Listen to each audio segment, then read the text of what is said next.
एक ऐसी अद्भुत कहानी है जो मैं आपको ध्यानपूर्वक सुनाऊंगी और इसे सुनने के बाद आप ज़्यादा सोचना, डरना और चिंता सब छोड़ देंगे और आपका मन खुशियों से और प्रसन्नता से भर जाएगा।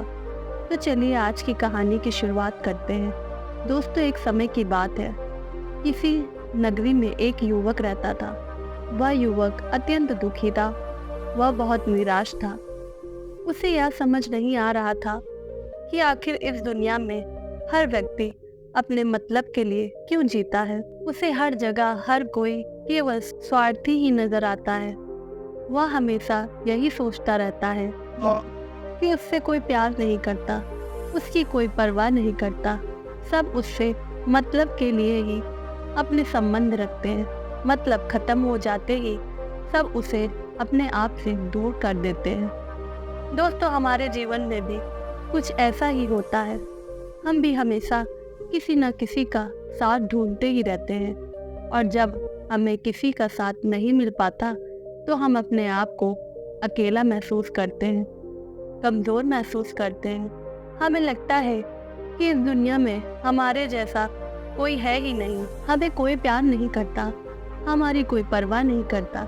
लेकिन हम यह भूल जाते हैं कि अंत में जो हर किसी को अकेले ही जाना है, वह व्यक्ति अपने इस अकेलेपन से बहुत परेशान हो चुका था, जिस कारण एक दिन उसने अपना घर छोड़ दिया और एक रास्ते पर निकल पड़ा।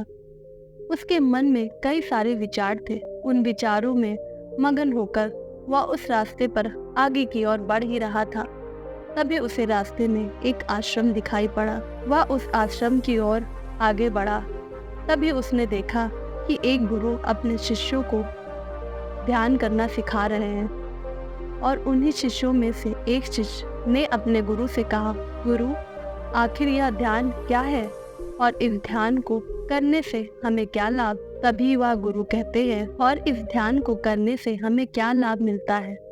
तभी वह गुरु अपने उस शिष्य से कहते हैं, पुत्र, ध्यान ही सच और ध्यान हमें अकेला कर देता है। हम जितने ज़्यादा अकेले होते जाते हैं उतना ही हम ध्यान में उतरते चले जाते हैं और यही अकेलापन तुम्हें सत्य के मार्ग पर ले जाता है, तुम्हें सत्य की प्राप्ति करवाता है। वह युवक आश्रम के बाहर खड़े होकर यह सब देख ही रहा था, सुन रहा था। जैसे ही उसने उन गुरु के मुख से यह सारी बातें सुनी, वह दौड़ दौड़ कर उन गुरुओं के पास आया और कहने लगा, गुरु, यदि ध्यान हमें अकेला कर देता है तो इसका मतलब यह हुआ कि मैं इन सभी चीज़ों से श्रेष्ठ हूँ।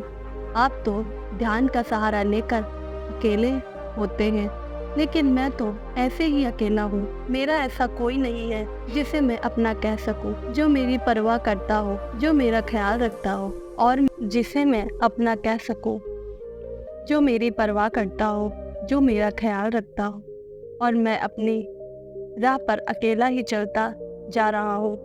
उस व्यक्ति की यह सारी बातें सुनकर उन गुरुओं ने उस व्यक्ति को ध्यानपूर्वक देखा और उसके बाद उससे कहते हैं, भंते, अगर तुम अकेले हो तो तुम्हारे पीछे तुम्हारा पूरा परिवार, तुम्हारे मित्र, तुम्हारे शत्रु, तुम्हारे संगी संबंधी, इन सबको लेकर तुम कहाँ जा रहे हो। उन गुरुओं के मुख से यह बात सुनकर वह व्यक्ति चौंक उठा और उसने तुरंत ही पीछे मुड़कर देखा तो वहां पर कोई नहीं था।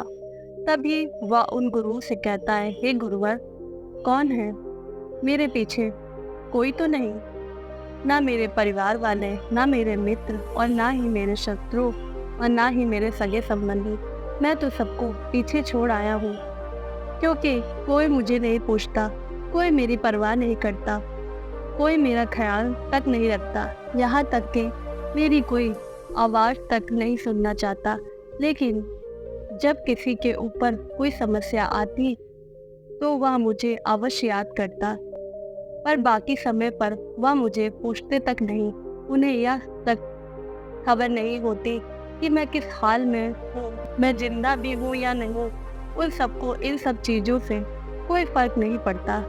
उन गुरुओं ने उस व्यक्ति की यह बातें ध्यानपूर्वक सुनी और उसके बाद उस युवक से कहते हैं, भंते, तुम सही कह रहे हो, लेकिन जब तक तुम इन सभी को छोड़कर नहीं आते, तब तक तुम भला अकेले कैसे हो सकते हो? वह व्यक्ति एक बार फिर से आश्चर्यचकित होकर पीछे मुड़कर देखता है और फिर उन गुरु से कहता है कि हे गुरुवर, यहाँ पर कोई नहीं है, मैं अकेला ही आया हूँ। लग रहा है कि आप मेरा मजाक उड़ा रहे हैं। मेरे पीछे कोई नहीं है, आप खुद ही देख सकते हो। तो फिर आप ऐसा क्यों कह रहे हैं कि जाओ और इन्हें छोड़कर आओ, जब मेरे साथ कोई है ही नहीं? तो मैं भला उन्हें कहाँ छोड़ाऊँ, कैसे छोड़ाऊँ? उस युवक की यह सारी बातें सुनकर वह गुरु मुस्कुराने लगे और उस युवक से कहते हैं, भंते, आखिर तुम मुझसे क्या चाहते हो? इस पर वह युवक उन गुरु से कहता है, हे गुरुवर, मैं आपका शिष्य बनना चाहता हूँ। मुझे कोई साथी चाहिए, मुझे अपना शिष्य बना लीजिए। मैं जीवन भर आपका आभारी रहूंगा। उस युवक की यह बातें सुनकर उन गुरुओं ने कहा, भंते, तुम चाहो तो यहाँ पर 1 महीने रह सकते हो। उसके बाद ही मैं यह निर्णय कर पाऊंगा कि क्या मुझे तुम्हें अपना शिष्य बनाना चाहिए या फिर नहीं। लेकिन तुम्हें मेरी एक बात माननी होगी। तुम्हें इन 3 दिनों के अंदर ध्यान का अभ्यास करना होगा। अगर तुम यह कर सकते हो तो तुम यहाँ पर अगले 1 महीने के लिए रुक सकते हो, अन्यथा तुम्हारे लिए यहाँ पर कोई जगह नहीं है। उस व्यक्ति ने काफी सोच विचार कर उन गुरु से कहा, गुरुवर, आप जैसा कहेंगे मैं वैसा ही करूँगा। आप चाहते हैं कि मैं इन 30 दिनों में ध्यान का अभ्यास करूँ, तो मैं यह करने के लिए तैयार हूँ। उस व्यक्ति ने उन गुरु की बात मान ली और आश्रम में ही रुक गया। अगले दिन सुबह सुबह वह गुरु उस व्यक्ति के पास आए और उस व्यक्ति से कहने लगे, भंते, तुम किससे बात कर रहे हो?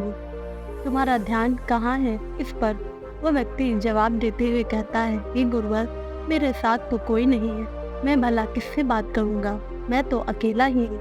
तभी वह गुरु उस व्यक्ति से कहते हैं, ठीक है, लेकिन अब ध्यान लगाओ, क्योंकि तुमने मुझे वचन दिया था कि मैं इन 30 दिनों में तुम ध्यान का अभ्यास करोगे। उन गुरु के कहने पर वह व्यक्ति ध्यान करने बैठ जाता है, लेकिन पहले दिन उसे ध्यान करने में बहुत तकलीफ आती है। बहुत सारी परेशानियों का सामना करना पड़ता है, यहाँ तक कि वह ढंग से लगातार बैठ भी नहीं पा रहा था। उसके पैर मानो शून्य से होते जा रहे थे, उसका पैर मानो काम करना ही बंद कर देता। यह सारी बातें वह गुरुवर देख ही रहे थे। तभी उन गुरुवर ने उस व्यक्ति से कहा, भंते, तुम जितना देर चाहो उतना देर बैठ सकते हो। यहाँ ऐसा कोई जरूरी नहीं है कि तुम एकाएक लगातार बैठे ही रहो। यदि तुम्हें थोड़ी तकलीफ है तो तुम उठ सकते हो, टहल सकते हो और फिर आकर बैठ सकते हो। इतना कहकर वह गुरु वहाँ से चले गए। अगले दिन सुबह ही फिर वह उस व्यक्ति के पास आए और उस व्यक्ति से कहने लगे, भंते, कौन है? किससे बात कर रहे हो? कोई आया है क्या? उन गुरु की इस बात का जवाब देते हुए वह व्यक्ति उन गुरु से कहता है, हे गुरुवर, यहाँ पर कोई नहीं है, आप खुद देख लीजिए, मैं भला किससे बात करूँगा। तभी वह गुरु एक बार फिर से उस व्यक्ति से कहते हैं, चलो ध्यान का अभ्यास करो। तभी वह व्यक्ति उन गुरु से कहता है कि हे गुरुवर, क्या केवल आंखें बंद करके बैठ जाना इसे ही ध्यान कहते हैं? अगर इसे ही ध्यान कहते हैं तो यह तो बड़ा ही आसान है और इसे तो कोई भी कर सकता है, केवल आंखें बंद करके बैठना ही तो है। इसका जवाब देते हुए वह गुरु उस व्यक्ति से कहते हैं, भंते, केवल आंखें बंद करके बैठ जाना ही इसे ध्यान नहीं कहते। ध्यान करने के लिए तुम्हें अपने मन को एकाग्र करना होगा, अपने मन को किसी एक चीज पर लगाना होगा। वह कोई भी चीज हो सकती है, बाहर की कोई आवाज या तुम्हारे भीतर से आने वाली सांसें, इन सांसों के अंदर और बाहर होने की आवाज। तुम ऐसी किसी भी चीज पर ध्यान लगा सकते हो जो लगातार वर्तमान में घट रही है, ताकि तुम्हारा पूरा ध्यान उस चीज पर एकाग्र हो और तुम्हारा ध्यान कहीं भी भटके नहीं, जिस कारण तुम उस पर ध्यान लगा पाओगे। और एक बात और याद रखना, जब तुम उस चीज पर ध्यान लगाओगे तो तुम्हारा ध्यान हटना नहीं चाहिए। इतना कहकर वह गुरु वहां से चले गए। अगले दिन जब वह सुबह सुबह एक बार फिर उस व्यक्ति से मिलने आए तो उन्होंने एक बार फिर से उस व्यक्ति से कहा, बनते, आज कौन आया है, किससे बातें कर रहे हो? बड़ी जोर जोर से आवाज आ रही है। तुम यहाँ पर खुद शांति पाने आए हो या फिर दूसरों को अशांत करने के लिए? वह व्यक्ति उन गुरु से कहता है, ये गुरुवर, यहाँ पर तो कोई नहीं है, तो मैं भला किससे बातें करूँगा? यहाँ तक कि अभी तक मेरे मुख से एक शब्द तक भी नहीं निकला है, तो फिर आपको कैसे जोर जोर से आवाजें कहाँ से आ रही हैं? और जब मैंने एक शब्द भी नहीं बोला तो मैं भला दूसरों के लिए अशांति का कारण कैसे बन सकता हूँ? तभी वह गुरु उस व्यक्ति से कहते, ठीक है, चलो ध्यान का अभ्यास करो। तभी वह व्यक्ति उस गुरु से कहता है, हे गुरुवर, मेरा एक प्रश्न है, क्या मैं आपसे पूछ सकता हूँ? तभी वह गुरु उस व्यक्ति से कहते हैं, पूछो, तुम्हें क्या पूछना है? तभी वह व्यक्ति उन गुरु से कहता है, हे गुरुवर, आप कहते हैं किसी भी एक चीज पर ध्यान लगाओ जो वर्तमान समय में घट रही हो, उस पर अपना पूरा ध्यान लगा दो। लेकिन जब मैं अपनी सांसों पर या फिर किसी चीज पर ध्यान लगाने का प्रयास करता हूँ जो लगातार घटनाएं घट रही हैं, तो मेरा ध्यान लगातार नहीं लग पाता। मैं पल पल भटकता रहता हूँ। कभी मुझे कुछ याद आने लगता है तो कभी मुझे कुछ और याद आने लगता है। वह पुरानी चीजें, वह पुरानी यादें मेरा पीछा नहीं छोड़। आपके कल यहाँ आने पे चले जाने के बाद मैंने ध्यान करने के लिए बहुत प्रयास किया, लेकिन वह पुरानी यादें बार बार मुझे याद आ रही थी, जिस कारण मैं एक चीज पर ध्यान लगा ही नहीं सका। तो अब मुझे क्या करना चाहिए? उस व्यक्ति की यह सारी बातें सुनकर वह गुरु मुस्कुराने लगे और वहाँ से चले गए। उन गुरु के हंसने की वजह उस व्यक्ति को समझ नहीं आई। अगले दिन सुबह सुबह एक बार फिर से गुरु उस व्यक्ति के पास पहुंचे और कहा, भंते, या तुम क्या कर रहे हो? इतना आलस, चारों ओर आलस ही आलस फैला हुआ है। अपने पास से आलस को भगाओ, अन्यथा या तुम पर हावी हो जाएगा और फिर तुम हमेशा इसके अधीन बनकर रहोगे। तभी वह व्यक्ति गुरु से कहता है, ये गुरुवर, आप तो रोज एक ही बात कहते हैं कि यहाँ पर कोई है, लेकिन मुझे तो कोई नजर नहीं आता। आप ही बताइए यहाँ पर कौन है? तभी वह गुरु उस व्यक्ति से कहते हैं, ठीक है, चलो अभ्यास के लिए चलते हैं। तभी वह व्यक्ति उन गुरु से कहता है, हे गुरुवर, मेरे एक प्रश्न है, आपकी आज्ञा हो तो मैं पूछना चाहता हूँ। गुरु उस व्यक्ति से कहते हैं, हाँ पूछो, क्या प्रश्न है? हे गुरुवर, आपकी कृपा से अब मैं पहले से बेहतर तरीके से ध्यान कर पा रहा हूँ, लेकिन अभी भी मुझे एक समस्या आ रही है, और वह यह है कि जब भी मैं अपने सांसों पर ध्यान देता हूँ तो मेरे मन एकाग्र तो होता है और पहले से ज़्यादा और अच्छी तरह से ध्यान भी लग पाता है, लेकिन ध्यान लगाते लगाते मुझे नींद आने लगती है और मैं सो जाता हूँ। फिर उसके बाद मुझसे ध्यान नहीं हो पाता। उसके बाद केवल बस नींद ही नींद आती रहती है और मैं ध्यान की तरफ फिर से अपने आप को मोड़ नहीं पाता। उस व्यक्ति की यह बात सुनकर गुरु उस व्यक्ति से कहते हैं, यह तो अच्छी बात है। इतना कहकर वह वहाँ से चले जाते हैं। 5वें दिन जब सुबह सुबह वह गुरु उस व्यक्ति के पास पहुँचते हैं तो वे कहते हैं, भंते, तुमने इतने लोगों को क्यों बुला रखा है? इतने सारे लोग तुम्हें ध्यान नहीं करने देंगे। तुमने इतने सारे लोगों को क्यों बुला रखा है? इन्हें यहाँ से जल्दी भेजो। मुझे यह बिल्कुल पसंद नहीं। तुम तो यहाँ पर अकेले आए थे जैसा कि तुमने कहा, तो फिर इतने सारे लोग को तुमने आज क्यों बुला रखा? इन्हें अभी के अभी वापस छोड़कर आओ। तभी वह व्यक्ति उन गुरु के बारे में मन ही मन सोचता है कि लगता है गुरु पागल हो चुके हैं। जब भी रोज आते तो हमेशा एक ही बात कहते, यहाँ पर कोई है, लेकिन मुझे तो कोई नजर नहीं आता। बड़ी विनम्रता के साथ उन गुरु से कहता है, गुरु, शायद आपकी आंखें जो देख पा रही हैं वह मैं नहीं देख पा रहा। मुझे तो यहाँ पर कोई नजर नहीं आता, फिर आपको कैसे यहाँ पर लोग ही लोग नजर आ रहे हैं? फिर गुरु उस व्यक्ति से कहते, अच्छा ठीक है, चलो अब ध्यान का अभ्यास करते हैं।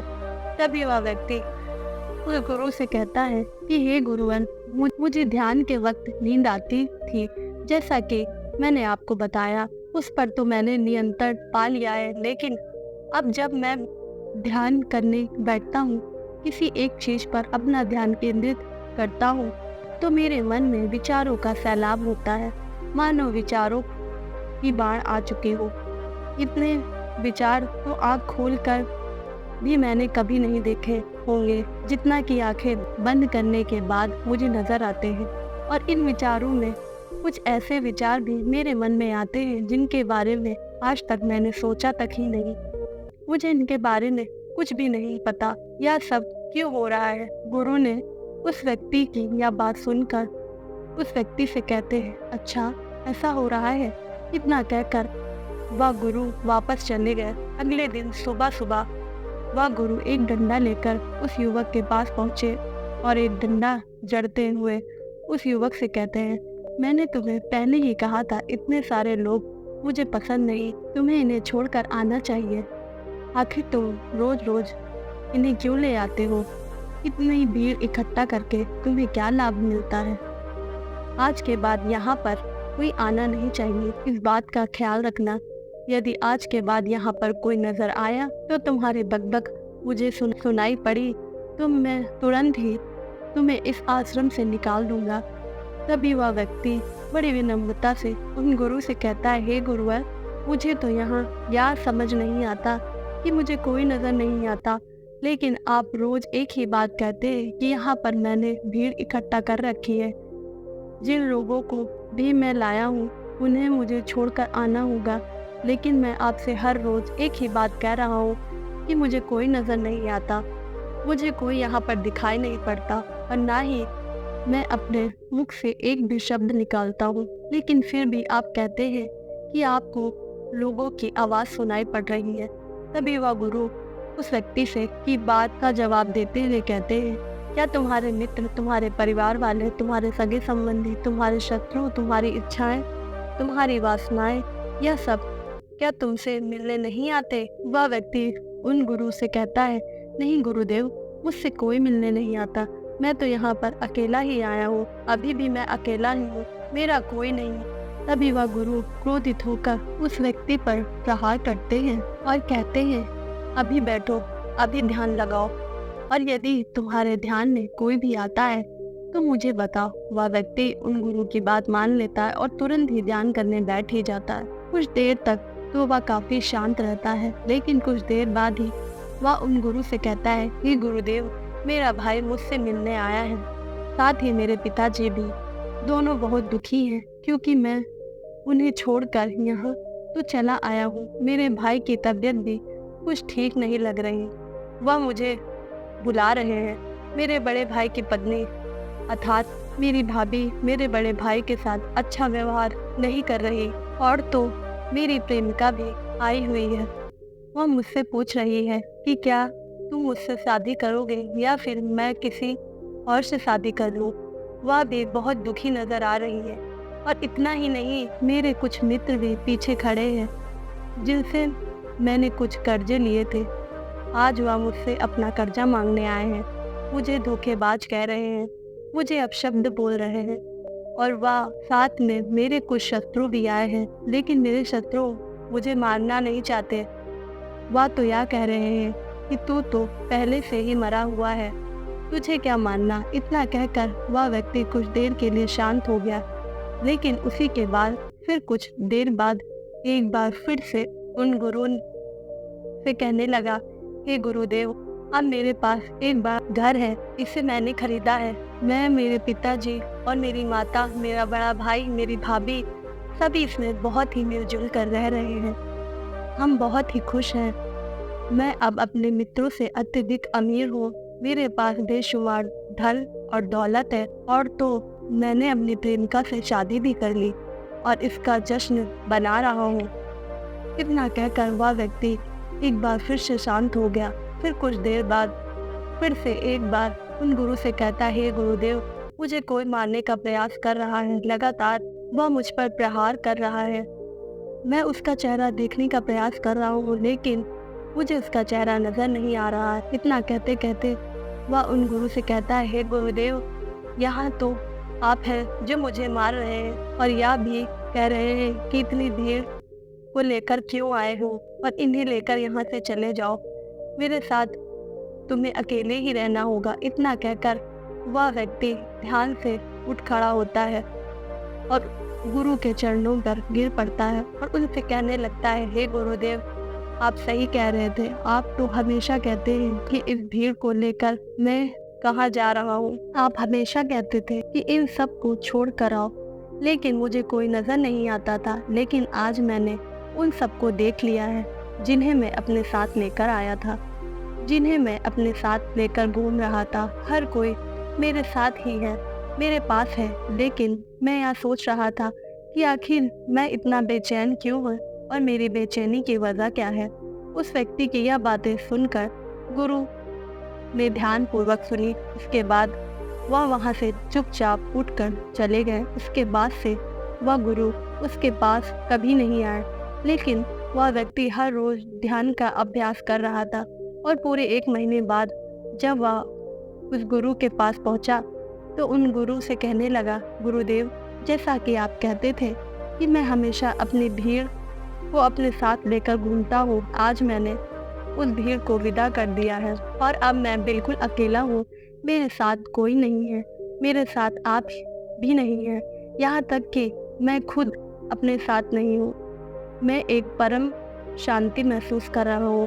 अब मुझे ऐसा प्रतीत होता है कि अब मेरे जीवन में कोई समस्या नहीं है, कोई समाधान नहीं है। मैं बहुत हल्का महसूस कर रहा हूँ, मैं बहुत अच्छा महसूस कर रहा हूँ और इस शांति में जो आनंद है इसका क्या कहना। तभी वह गुरु उस व्यक्ति से कहते हैं, बंते, अगर तुम चाहो तो इस अकेलेपन को लेकर तुम अपनी दुनिया में वापस जा सकते हो।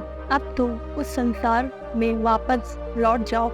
भले ही लोग तुम्हारे आसपास क्यों ना रहें, भले ही पूरी भीड़ तुम्हारे साथ क्यों ना रहे, लेकिन फिर भी तुम अकेले ही रहोगे। फिर चाहे वह तुम्हारे रिश्तेदार हो, सगे संबंधी हो या परिवार वाले, तुम्हारे मित्र, तुम्हारे शत्रु, तुम्हारी भावनाएं या फिर तुम्हारी प्रेमिका, इन सबके साथ रहकर भी तुम पूर्ण रूप से अकेले ही रहोगे। इतना ही नहीं, तुम्हारे जीवन में जब भी कोई बुरी परिस्थिति आएगी तब भी तुम बिल्कुल अकेले और शांत रहोगे और तुम हर परिस्थिति का समाधान निकालने में भी पूरी तरह से सक्षम हो चुके हो।